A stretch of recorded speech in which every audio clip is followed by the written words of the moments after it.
Estamos de volta para o segundo bloco do programa de hoje. Rosane, você me prometeu que falaria sobre as questões dos mitos que envolvem a doação de sangue. Isso é uma página triste da história do Brasil, porque até a década de 80, sangue no Brasil era comercializado.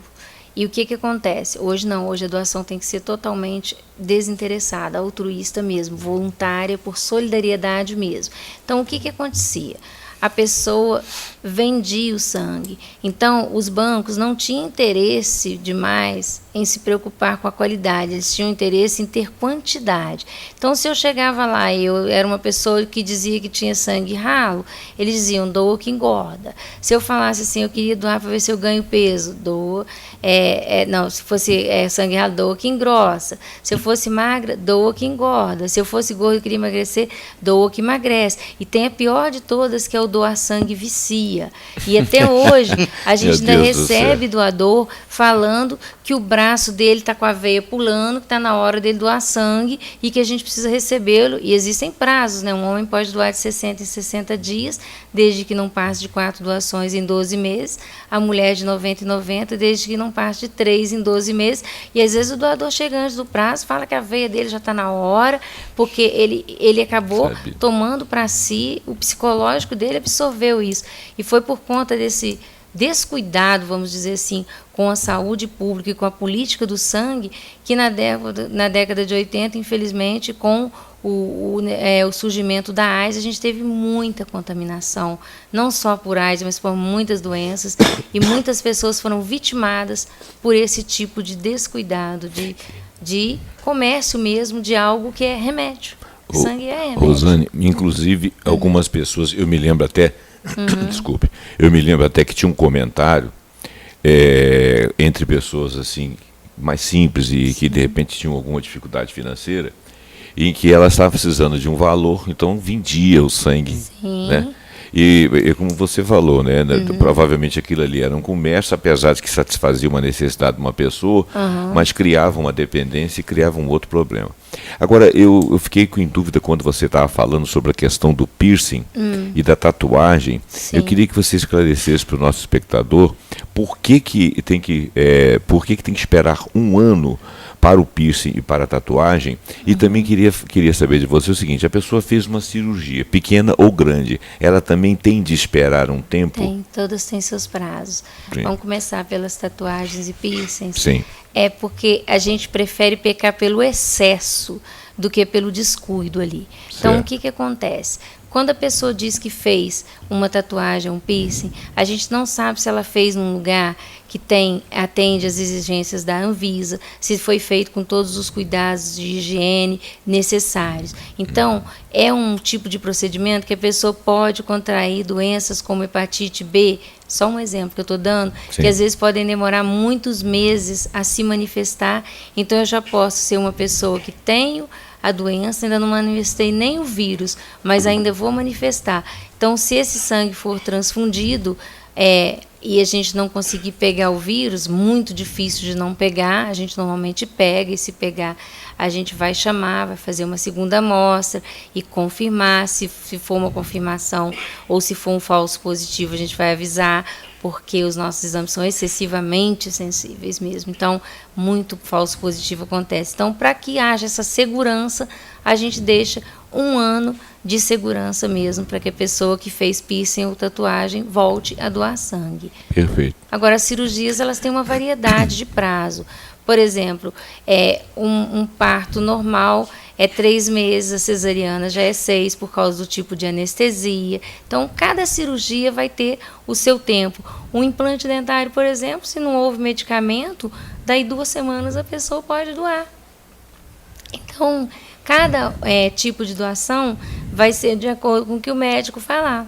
Então, sempre que a pessoa fizer algum tipo de intervenção, seja odontológica ou seja no corpo, alguma coisa que vai mexer com o sangue dela e que possa contaminá-la de alguma forma, essa pessoa deve respeitar prazos ou procurar saber prazos, né? E sim, principalmente quando ela está fazendo avaliação com o médico, ela informar. Porque a gente tem que ter, como eu falei, a gente tem que ter cuidado com as duas pontas do processo, né? Certo. Então eu falo, sinceridade não dói, até porque é sigiloso o meu diálogo com o triagista, que é o médico que vai me avaliar. Então, o que eu senti que possa gerar dúvida, eu posso dizer. E se ele me fizer alguma pergunta que eu considere ofensiva, é só eu trocar de posição. Eu pensar assim, se fosse eu estivesse pegando uma bolsa e pegando as recomendações e a segurança dessa bolsa, será que eu não faria essa pergunta? Então, é só trocar de posição que a gente se sente melhor e menos, assim, digamos, invadido. Sim, você fala sobre esse cuidado com as duas pontas, né? E caso aconteça de descobrir algum problema mesmo depois da triagem e a pessoa chega a doar o sangue, fazer os exames, caso seja descoberta alguma coisa, essa pessoa é encaminhada por vocês? A gente manda uma carta para ela, para que ela procure a Hemominas de 7h30 às 10h30 de segunda a sexta, em jejum para colher uma segunda amostra. Eu já peço aos telespectadores, por favor, não fica doente quando receber essa carta, não sinta tudo que você não tem, não corra, como eu costumo dizer, do rastro da onça, espera para ver se tem primeiro onça. Por quê? Porque, como eu já disse, os nossos testes sorológicos são muito sensíveis. Então, a maioria deles são falso positivo, fora os que maquiam o resultado. Vamos supor que eu estou com uma gripe e eu ainda não sei que estou, e doei sangue. Ela pode maquiar um resultado. Ou eu tomei uma vacina, por exemplo, para hepatite B no mês passado e esqueci de avisar. O meu exame vai dar positivo para hepatite B, mas eu não tenho. É porque eu ainda estou com o vírus atenuado agindo no meu corpo e ele vai dar um falso positivo. E se não for, se for alguma coisa que eu realmente doei sangue e eu preciso ir porque eu preciso tratar, porque a bolsa já foi descartada. A partir do momento que foram feitos todos os exames já mencionados e ela deu algum possível positivo, algum reagente, ela já não pode ser usada. Agora a minha preocupação centraliza-se em quem? No doador. Eu preciso ver o que está acontecendo com ele, se está tudo ok, ou se ele realmente precisa de cuidados, de encaminhamento, ou às vezes até de ser um caso nosso mesmo, dependendo se a coisa for hematológica. Rosane, posso? Pode. Rapidinho. Rosane, me chamou a atenção aqui, como você disse que a pessoa, se ela estiver fazendo uso de alguns medicamentos, ela não pode ser doadora. Aí eu pergunto, mas de qualquer medicamento?